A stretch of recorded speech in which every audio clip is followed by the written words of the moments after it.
দেখবেন আপনি যা চাইবেন তা কখনো হবে না যতক্ষণ পর্যন্ত না মালিক চাইবে, যতক্ষণ পর্যন্ত না মওলা চাইবে। কিন্তু আপনি যদি মওলার পথে চলেন, আপনি চাওয়ার আগেই মওলা আপনার সমস্ত অসম্পূর্ণ কাজগুলি সম্পূর্ণ করে দিবে, ঠিক না?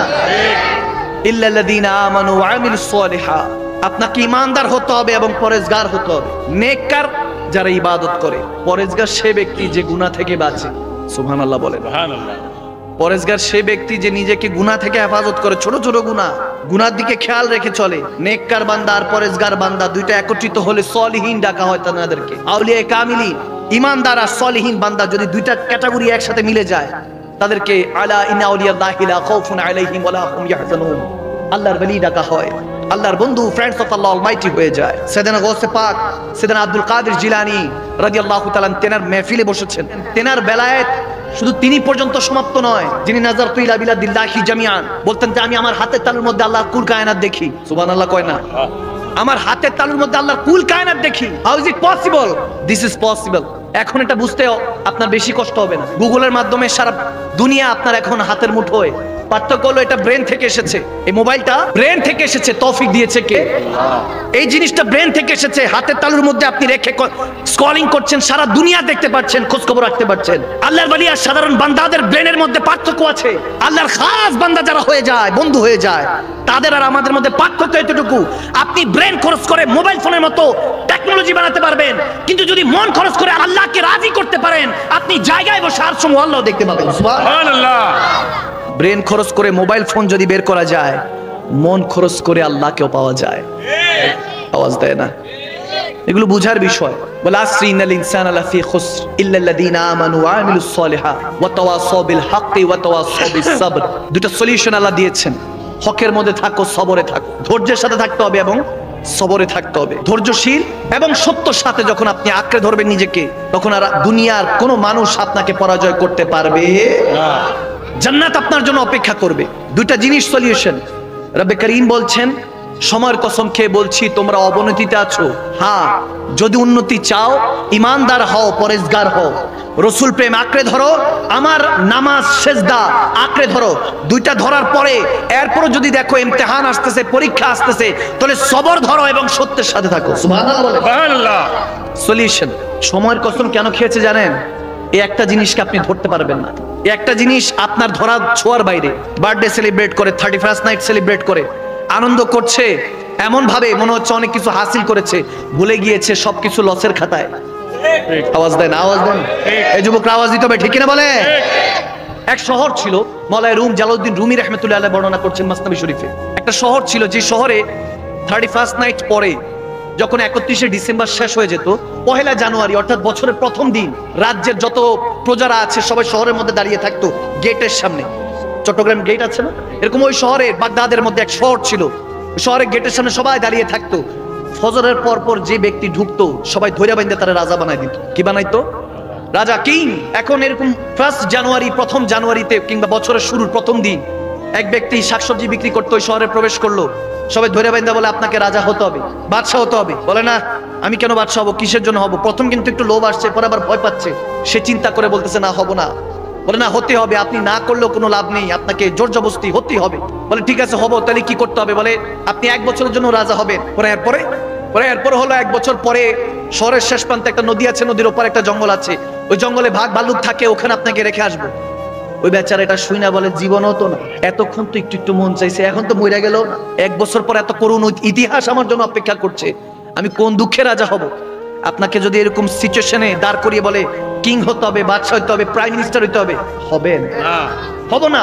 বলে যে 1 বছর আয়েশ আরামে থাকবো, এরপরে তো আমার জন্য আযাব অপেক্ষা করছে, ওই বাঘ ভাল্লুক আমাকে টেনে হেসে খেয়ে ফেলবে, কিসের জন্য হব? বলে শর্ত আপনাকে শুনিয়ে দিয়েছি, এখন রাজা হতেই হবে। এই শহরে 1 জানুয়ারি, 1 বছরের শুরুতে যে প্রথম প্রবেশ করে তাকে এটা হতে হয়। কিচ্ছু করার নাই, জোর যার মূল লোক তার হয়ে গেল। এখন 1 বছর পাড়ি দিতে হবে। ওই লোক, ওই যুবক চিন্তা করছে কিভাবে এই সময়টা পাড়ি দেওয়া যায়। দেখেন গভীর খেয়াল, সে বসে বসে চিন্তা করে একটা দিন শেষ করলো। পরের দিন সে মন্ত্রীকে ডাক দিল, মন্ত্রী, আমি যা বলবো, আমি তো রাজা, আমি যা বলবো সব কি হবে? বলে হ্যাঁ, আপনি যা বলবেন বাদশাহ নামদার তাই হবে। বলে আমি হুকুম দিচ্ছি, আমার যত ফাইটার আছে, ফাইটার যোদ্ধা যত প্রজা আছে তাদেরকে ডাকো। ডাকা হলো। বলে এদেরকে একটা বাহিনী বানাও। বাহিনী বানানো হলো। বলে ওই যে নদীর ওই পারে যাও, যাইয়া বাঘ ভাল্লুক যা আছে হিংস্র জানোয়ার সাইজ করো। যুবক মনোযোগ মনোযোগ, একদম কনসেন্ট্রেট। হেদায়েতটা এই কথা থেকে আসবে, হাদিস থেকে চলে আসবে ইনশাআল্লাহ। যখন বলতেছে যাও ওই পারে গিয়ে সব ফাইটার দিয়ে সমস্ত যা আছে বাঘ ভাল্লুক সব শেষ করো, রাজার হুকুম অমান্য করার কোনো রাস্তা নাই। হুকুম অনুযায়ী আমল করা হলো, সব বাঘ ভাল্লুক মাইরা সাফ। এরপর বলতেছে আর্কিটেক্ট কারা আছে তাদেরকে ডাকো। এরপর বলতেছে যারা ফসল টসল কৃষক যারা থাকে, কৃষিজীবী তাদেরকে ডাকো, ওই প্রজাদেরকে ডাকা হলো যারা ফল ফলাদি পালাইতে পারে, তারপর যারা প্রাসাদ বানাতে পারে, ঘর বাড়ি বানাতে পারবে। এরকম দুই দলকে ডাকানো হলো। এক দলকে দায়িত্ব দিল যাও ওই পারে জঙ্গল কেটে সাফ করো, ওখানে ফুল বাগিচার বাগান বানাও, ফল ফুলের বাগান লাগাও, সমস্ত ক্ষেত খামারের যত ব্যবস্থা আছে সবকিছু করো, কৃষি কাজ করো।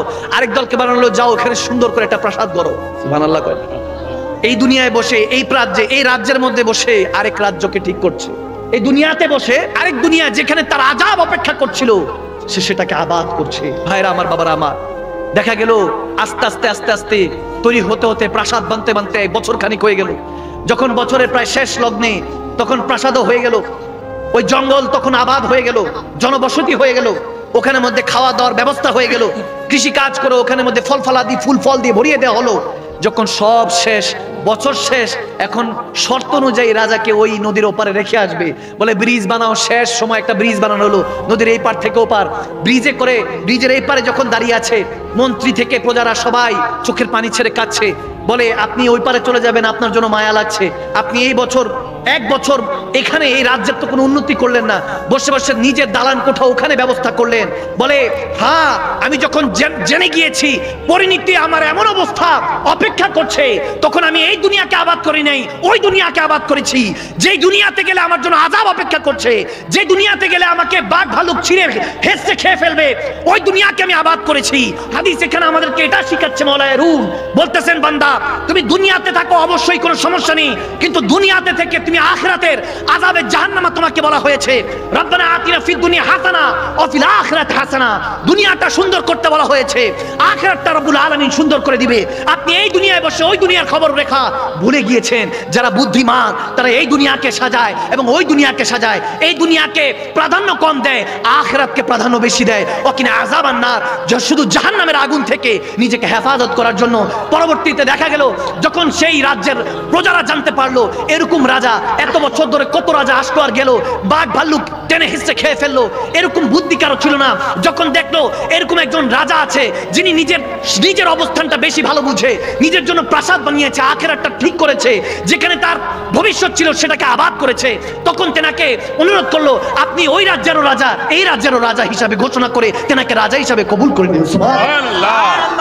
হেফাজত করার মালিক কে? আল্লাহ। আওয়াজ দেন কে? আল্লাহ। বুদ্ধিটা কাজে লাগান। আমাদের দুঃখজনক বিষয় হলো দুনিয়া, এই দুনিয়া আপনি যে সিরিয়াস হিসেবে নিচ্ছেন, সিরিয়াস নেওয়ার কোনো সুযোগ নেই।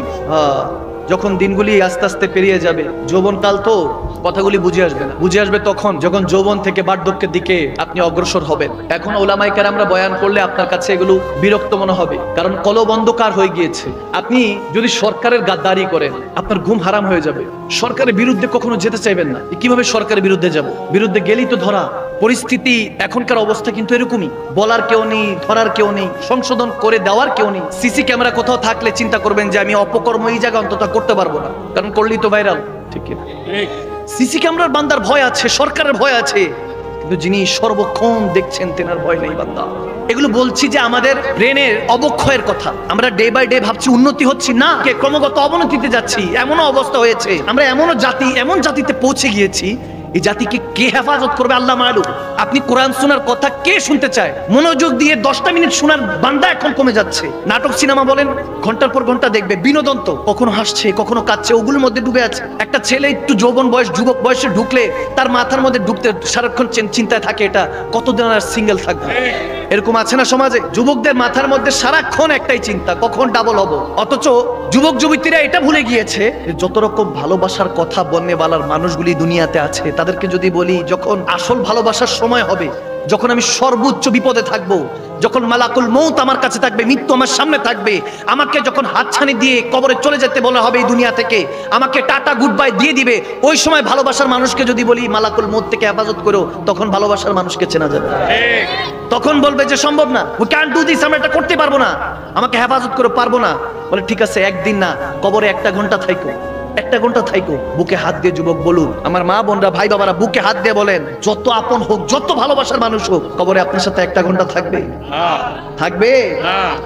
এলো ভালোবাসা, সস্তা দুনিয়ার ব্যস্ত ভালোবাসা। আপনি চলে যাবেন, ভাবছেন দুনিয়া আপনার জন্য ওয়েট করবে। না না, দুনিয়া দুনিয়ার মতো চলবে। আপনি চলে যাবেন, আপনাকে যারা ভুলে যাওয়ার ভুলে যাবে। দু চারজন মনে রাখবে যাদের সাথে আপনার রক্তের কানেকশন ছিল, যার সাথে আপনার ছোটবেলা থেকে বড় হয়েছেন, এরকম মানুষগুলি একটু মনে করবে। এছাড়া আর কেউ মনে রাখবে না। স্বার্থপরের দুনিয়ায়, স্বার্থের চর্চায় নিজেদের কামড়ায়। বর্তমান পরিস্থিতি আমাদের এরকম চলছে। মানুষ কেউ ভালো নেই, কোথাও কেউ ভালো নেই। কেন ভালো নেই জানেন?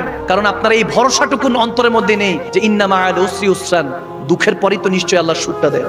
এই ভরসা চলে যাচ্ছে। আমাদের অবক্ষয়গুলি কিভাবে নেমে আসতেছে দেখেন। আপনার এই জন্য ব্যবসায় বরকত নাই, চাকরিতে বরকত নেই। আর ব্ল্যাক ম্যাজিক, কালো জাদু, জাদু টোনাটা এখন অহরহ হয়ে গেছে। আমার কাছে অসংখ্য ফোন আসে, হুজুর মনে হয় বান দিছে, কোনো কালো জাদু করছে। এখন তো আমাদের এমন অবস্থা, অন্যর উন্নতি দেখতে পারি না, খালি টেনে হেসে নিচে নামিয়ে দেই।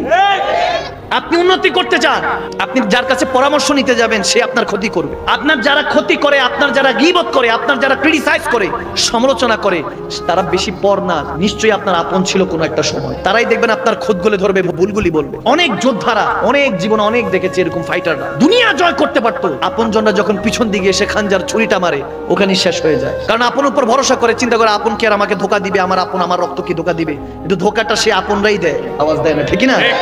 যেখানে বিশ্বাস করবেন সেখানেই ধোকা পাবেন। ধোকা পেয়ে বোকা হবে।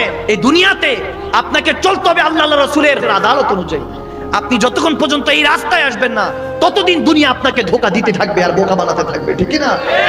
কেউ আটকানে না এখনকার যুবকদের। আপনি আটকাবেন, সামনে না করলে পিছনে করবে। কতক্ষণ আটকাবে? আপনি এখান থেকে আটকাবেন, মোবাইল ফোনে আপনি আটকাবেন, পিছন দিক দিয়ে গিয়ে আরেকটা মোবাইল ফোন কিনে ওখানের মধ্যে কথা শুরু হয়ে যাবে। এখনকার জেনারেশনদেরকে হেফাজত করতে হলে অবশ্যই অবশ্যই কোরআন সুন্নাহর সবক দিতে হবে, দরস দিতে হবে। এই দরসটা না দিলে মুসলিম উম্মাহ আলাদা হয়ে যাচ্ছে, পথভ্রষ্ট হয়ে যাচ্ছে। অবস্থান পরিবর্তন তখন হবে যখন খালিস দিলে অন্তর থেকে আপনি তওবা করে ফিরে আসবেন। আপনার পরিবর্তন সেখান থেকে শুরু হবে। নামাজ পড়ছেন, বড়দের সম্মান করছেন, ছোটদের স্নেহ করছেন, আন্ডারস্ট্যান্ডিং এখনো বুঝেন না, তাহলে কোনো লাভ হবে না। আপনাকে ওটাও খেয়াল রাখতে হবে যে মুখ থেকে স্মেল বেরোচ্ছে কিনা, দুর্গন্ধ বেরোচ্ছে কিনা। আপনাকে ওই ভদ্রটুকুন শিখতে হবে। মুসলমান ভদ্রতার জন্য, নিজের বিহেভিয়ারের জন্য মুসলমান সারা পৃথিবীর মধ্যে রাজত্ব করতে পেরেছিল। একটা মুসলমানকে আপনি সম্মান দিয়ে দেখুন না, দেখবেন যে আপনাকে বাড়িতে এনে ডেকে তারপর খাওয়াবে, ঠিক না? আর চট্টগ্রামে তো আমি এটা অহরহ দেখি, যাকে ভালোবাসে একেবারে লোটা থেকে শুরু করে বদনা থেকে শুরু করে সব দিয়ে দেয়। কারণ বড় হওয়ার কারণ আছে, বারোয়ালিয়া শহর তো। এই হৃদয়ের মধ্যে ভালোবাসাগুলি আল্লাহর ওয়ালিরা শিখিয়েছেন। আর আল্লাহর ওয়ালিদেরকে শিক্ষা দান করেন কে? আল্লাহ শিখিয়েছেন আল্লাহর ওয়ালিদের মাধ্যমে আমাদের অন্তরের মধ্যে ভালোবাসা। তো যেই শহরে আল্লাহর ওয়ালিরা আসেন ওই শহরটা রহমতে ভরে যায়। ওই শহরের মধ্যে আল্লাহ যদি আযাব গজব নাজিল করে, ওলি আল্লাহদের উসিলায়, নেককার বান্দাদের উসিলায় আল্লাহ আযাব গজবগুলি তুলে নেয়। সুবহানাল্লাহ বলেন না? সুবহানাল্লাহ। কত সাইক্লোন, তুফান, 8 নম্বর 10 নম্বর বিপদ সংকেত এই চট্টগ্রামে উঠে শুনি, কিন্তু কিছুই হয় না। মাশাআল্লাহ, আল্লাহ হেফাজত করেন। এগুলোর কারণ, একমাত্র কারণ হলো আল্লাহর ওয়ালিদের বদৌলত। এই শহরে আপনারা বসবাস করেন, আপনাদেরও বড় দায়িত্ব আছে। যারা মক্কায় বসবাস করে তাদের যেমন দায়িত্ব, মদিনায় যারা বসবাস করে তাদের যেমন দায়িত্ব, তেমনি ভাবে ওলি আল্লাহদের শহরে যারা বসবাস করে তাদেরও অনেক দায়িত্ব। ওই দায়িত্ব থেকে এই যুবকরা আজকে যারা মাহফিল সাজিয়েছে তারা হয়তো জানেও না, কিন্তু ওই দায়িত্বটা পালন করলো তারা। সুবহানাল্লাহ। ইরাদা করেন না একবার, ইন্নামা আমালু বিন নিয়াত, নিয়তের উপরই তো বরকত। বুখারী শরীফের প্রথম হাদিস। আর কিছু লাগবে না, আপনি নিয়তটা সহি করুন, শুধু সহি করুন যে আজকে থেকে পরিবর্তন হয়ে যাবে ইনশাআল্লাহ। এই নিয়তটা মন থেকে যখন করবেন দেখবেন আর আপনার কিছু লাগবে না। আচ্ছা, ইবনে জাওজি আলাইহির রহমার একটা হাদিস বর্ণনা করে শেষ একটা হাদিস শুনিয়ে দিয়ে যাচ্ছে। আবু হাশেম আলাইহির রহমান নামে এক আল্লাহর ওলি ছিলেন। তিনি একদিন সফর করবেন, নদী পার হবেন। দেখেন নদীর মধ্যে দিয়ে এক বিশিষ্ট ব্যবসায়ী যাচ্ছে, অনেক ধন ভান্ডার, তেনার অনেক টাকা পয়সা, কোটিপতি যাচ্ছে। তেনার সাথে এক মেয়েও আছে, বেগানা মেয়েকে নিয়ে যাচ্ছে। তখন তিনি ডাক দিলেন, আমাকে ওই পারে কি পৌঁছে দেওয়া যায়? মাঝি বলতেছে, পুরা নৌকা বুকিং করেছে ওই কোটিপতি, যাবে না। আল্লাহওয়ালা সকাল ছিল। ওই নৌকা থেকে মেয়েটা বললো যে আপনি ওনাকে দেখেন না, নৌকার এক সাইডে বসে থাকবে, সমস্যা নেই, পার করে দিই। এখন ওই ধনাঢ্য ব্যক্তি চিন্তা করলেন, ঠিক আছে, নিজের প্রেমিকা হতে পারে, সুমা মাআযাল্লাহ। তো তার কথা শুনলো। হুজুর এক নৌকার এক কর্নারে বসে আছে। এখন ওই টাকাওয়ালা, ওই টাকা পয়সা যার ব্যবসায়ী, ওখানকার দিনে জমিদার, ওই জমিদার তো আনন্দ করতেছে, ওই নারী নিয়ে আনন্দ করছে, বেগানা নারী নিয়ে, নাউজুবিল্লাহ, মদ পান করতেছে। কিছুক্ষণ পরে হুজুরের দিকে, ওই আলেমের দিকে, আল্লাহওয়ালার দিকে মদটা আগাইলো। তখন ওই আল্লাহওয়ালা বলতেছে, আমি এগুলো পান করি না। খাবার দিল, খাবারটা খাইলো। খাবারটা খাওয়ার পরে ওই গান গাইতেছে, ওই নারী গান গাচ্ছে, জমিদার খুশি হচ্ছে, নৌকার মধ্যে ঢুলতেছে, শুনতেছে। তখন ওই আল্লাহওয়ালা কানের মধ্যে আঙ্গুল দিয়ে রাখছে। কিছুক্ষণ পরে ওই জমিদার দেখলো যে কি ব্যাপার, এই হুজুর দেখি কানের মধ্যে আঙ্গুল দিয়ে রাখছে। বলে আপনি গান পছন্দ করেন না? বলে আমি এইসব দুনিয়াবি গান পছন্দ করি না, আমি অন্য গান পছন্দ করি। বলে কোন গান, কোন সুর? তখন ওই আল্লাহওয়ালা একটু কোরআনে তেলাওয়াত শুরু করলো। ওই ব্যক্তি শুনে তার অন্তরের মধ্যে একটা কেমন জানি হালচাল হয়ে গেল। একটা জিনিস মনে রাখবেন, দুনিয়াতে যত মানুষই গুনাহ করে না কেন, তার কিন্তু গুনাহ করার আগে ভয় লাগে। মনটা দুব দুব দুব দুব করতে থাকে, ভয় থাকতে থাকে। কেউ যদি দেখে, কেউ দেখলে তো এই গুনাহটা সম্পর্কে জানলে তো আমার শেষ, মানিজ্য শেষ। চাক কিংবা না চাক, মানুষের ভয় কিংবা রবের ভয়, ভয় কিন্তু আসে, ঠিক না? এই গুনাহ করার আগে আপনার মন আপনাকে তাগিদ দেয়, তাগিদ দিতে থাকে। ওই রাজা সে তাগিদ দিতে থাকে, এটা করিস না, এটা করিস না, এটা করিস না। কিন্তু যদি আপনি কোনো ভালো কাজ করতে থাকেন, দেখবেন মন এরকম খুশি হয় যে আপনার জেসেম থেকে, অর্থাৎ আপনার চোখ দিয়ে পানি পড়তে থাকে। কি ব্যাপার, কান্না করছে কেন? এটা তো খুশির সংবাদ। বলে খুশির সংবাদ শুনে কান্না করছি, এত অধিক আনন্দ আসতেছে যে আনন্দের চোটে কান্না চলে আসছে। এরকম আমাদের হয় না? হয়। এই জেসেমটার উপর অনেক কিছু ডিপেন্ড করে। আর যখন হযরত আবু হাশেম আলাইহিস সালাম কোরআন তেলাওয়াত শুরু করলেন, ওই জমিদার দুনিয়াদার চোখের পানি ছেড়ে কাঁদছে, কান্না করে। ঠিক একই অবস্থায় আল্লাহ ওয়ালার কাছে বলতেছে, হুজুর জীবনে যত গুনাহ করেছি, এত গুনাহ করেছি, তিনি কি সত্যি আছেন? তিনি কি সত্যি আছেন? আল্লাহর ওলি আবু হাশেম আলাইহিস সালাম বলতেছেন, হ্যাঁ তিনি আছেন, তিনি আছেন। তাওবাতুন নাসুহা ওয়া তাওবাতুল ক্বাবলাল মাউত, মৃত্যুর আগে তওবা করে ফিরে আসুন। তিনি যে আছেন তাহলে বুঝতে পারবেন। সুবহানাল্লাহ। তিনি খালেস দিলে বলতেছে, আমি যদি তওবা করি আমাকে কি মাফ করবেন? বলে হ্যাঁ, ক্ষমা করে দিবেন। তিনি তওবা করে ফিরে আসলেন। ফিরে আসার পর যত টাকা পয়সা ছিলেন সব দিনের পথে, আল্লাহর রাসূলের পথে খরচ করে একদম কাঙ্গাল, দিনের পথে কেমন জানি মাস্ত বেখুদ হয়ে গেলেন। ওই শায়েখের বায়াত হয়ে, তেনার অনুসরণ অনুকরণ করে তিনি যেখানে যেভাবে চলতে বলে সেভাবে চলছে ফিরছে। ইন্নাল্লাযীনা ইউবাইউনাকা ইন্নামা ইউবাইউনাল্লাহ, কোরআনের আয়াত অনুযায়ী বায়াত হলেন, মদিনাওয়ালার গোলামির মধ্যে নিজেকে শামিল করলেন, আল্লাহর বন্ধুত্ব নেওয়ার জন্য, আল্লাহকে পাওয়ার জন্য, মনোনিবার জন্য করছেন। বছর যেতে যেতে 15-20 বছর কাটে গেছে। কেটে যাওয়ার পরে তখন সেই জমিদার, সেই দুনিয়াদার যখন আস্তে আস্তে আল্লাহওয়ালা হয়ে গেলেন, তখন শায়েখের কাছে এসে বলতেছে, শেখ জি বহুত আফসোস लगता है, जिंदगी से ये गिला है कि तू जरा देर से मिला है। যদি একটু আগে আপনাকে পেতাম তাহলে জীবনটা আরো সুন্দর হতো। হয়তোবা আমি আর গুনাহ করতাম না, হয়তোবা আল্লাহর রাস্তায় পথে চলে রাসূলুল্লাহর হতাম, আল্লাহর হতাম। এরকম দেখতে দেখতে অনেক বছর কেটে গেল, মওত চলে আসলো, ইন্তেকাল হয়ে গেল। ওই শায়েখ আল্লাহর ওলি বলতেছেন, আমি আমার বন্ধুকে, আমার মুরিদকে, আমার রুহানি সন্তানকে নিজে জানাজা দিয়ে দাফন করলাম, ছেড়ে আসলাম। 20-25 বছর সম্পর্ক ছিল, মায়া লাগছে, মায়া লাগছে যে কতদিন দেখি না। এই তো দুনিয়াদার ছিল, আয়াশি দুনিয়াদারের মধ্যে ডুবে থাকতো। যখন থেকে মদিনাওয়ালার হয়ে গিয়েছে, আল্লাহর হয়ে গিয়েছে, তার সাথে আমার বন্ধুত্বটা, মহব্বতটা এত এসেছিল। ইদারু যুকির আল্লাহ, যখন একজন আরেকজনের দিকে তাকাতাম, আল্লাহর কথা স্মরণ হতো, রাসূলুল্লাহর কথা স্মরণ হতো। যখন এমন অবস্থা হলো, এমন অবস্থা হলো, তার সেই আল্লাহ ওয়ালা বলতেছেন, আমি ওই রাতে যখন ঘুমালাম, তখন সেই আল্লাহ ওয়ালাকে, সে যে দুনিয়াদার ছিল, জমিদার ছিল, তার সাথে আমার বন্ধুর সাথে দেখা হলো। আমি তখন বললাম, তুমি কেমন আছো বন্ধু? তখন বলতেছে, মুর্শিদ, ইয়া শেখ, আমি ভালো আছি, আপনি আমার জন্য দোয়া করেন, আমি ভালো আছি। কবরে মদিনাওয়ালা আমাকে বুকে জড়িয়ে ধরেছে, বলেছে, বন্ধু তুই আমার গোলাম হস, আমার উম্মত হস, আমার আশেক হস। তুই দুনিয়াতে আল্লাহর পথে চলেছিস, ওলি আল্লাহদের সঙ্গ জ্ঞাপন করেছিস, ও কোনো মা সাদিকিন জীবনটা পরিবর্তন করেছিস, দুনিয়াটাকে তুই হাসানা করেছিস এবং অফিল আখিরাতে হাসানা করেছিস। ওয়াকিনা আযাবান্নার, এখন জাহান্নামের আগুনটা তোর জন্য হারাম করে দেওয়া হয়েছে। নবী আমাকে করে নিয়েছে, আপন করে নিয়েছে। তখন বলতেছে স্বপ্নের মধ্যে ওই শায়েখকে, কে হুজুর, আমি এখন দুনিয়াতে যখন আপনার কথা অনুযায়ী আল্লাহর পথে চলেছি, এখন কবরটা আল্লাহ গুলজার বানিয়ে দিয়েছে, রাসূলুল্লাহর সাথে আছি, মদিনাওয়ালা ওয়াদা করেছেন যে আপনার সাথে, মদিনাওয়ালার সাথে জান্নাতে, আল্লাহর জান্নাতেও থাকতে পারবো। আল্লাহর সঙ্গ জ্ঞাপন করে নিজেকে ওভাবে গড়ে তুলুন। কিসি কে মোহাব্বত মে ফানা হোনে কা নাম হি ইশক হ্যায়, কোন আল্লাহ ওয়ালার মহব্বতে নিজেকে ফানা করে নেওয়ার নামই ইশক, মহব্বত। ওখান থেকে শুরু হয় দাস্তানে ইশক, এরপর ওই মহব্বত ক্রমাগত বাড়তে থাকে, ফানা থেকে ফানাফি শেখ থেকে ফানাফি রসুলে পৌঁছায়। আপনি তখন ওই শেখের মহব্বতে ফানা হয়ে রাসূলুল্লাহর মহব্বতে ফানা হতে থাকবেন। আস্তে আস্তে ওই মহব্বত আপনাকে ফানা থেকে ফানা করে নিবে, ফানাফি শেখ ফানাফি রসুলে পৌঁছে দিবে। ফানাফি শেখ ফানাফি রসুল পার দেওয়ার পরে ফানাফি লাতে পৌঁছে যাবেন। আপনি আল্লাহর সাথে তাল্লুক হয়ে যাবে। যেমনি ভাবে আপনি এক জায়গা থেকে আরেক জায়গায় ফোন করলে চলে যায়, মোবাইল করলে চলে যায়, তেমনি ভাবে চোখটা বন্ধ করবেন, দুনিয়ার চোখ বন্ধ হবে, কিন্তু কিসমতের চোখ, কলবের চোখটা আল্লাহ খুলে দিবে। জায়গায় বসে আরশে আল্লাহ দেখবেন, জায়গায় বসে মক্কা মদিনা দেখবেন। যখন চাইবেন তখন রাসূলুল্লাহর সাথে কথা বলতে পারবেন।